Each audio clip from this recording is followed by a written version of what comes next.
approves that committee and gives it the formal mandate, that they will be able to seriously embark on work. And I do remember, Honorable Speaker, yesterday in the House Business Committee, you did challenge myself and the Leader of Minority to take up the role, or the leadership role, of ensuring that this committee begins its work, formal work, and concludes expeditiously.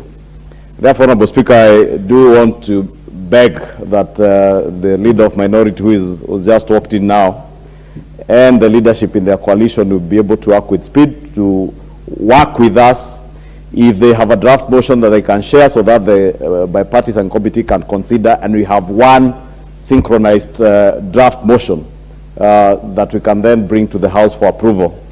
And as you did indicate yesterday, Honorable Speaker, and sentiments that are shared by many people in the country, that it is time that we concluded this matter of the bipartisan talks. There are constituents in this country, like those of Banisa constituency, who are suffering without a member of parliament.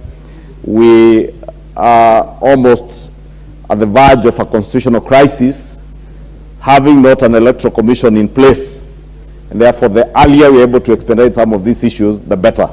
Therefore, I want to beseech the minority leadership to engage with their leadership and be able to come up with a draft motion that we can then be able to sit and agree on one synchronized motion, which then we will be able to bring to the House. And I believe this is something that we can do even within a week or two. And I therefore beseech the minority leadership to take up that role and be able to help the country move forward. Thank you, Honorable Speaker.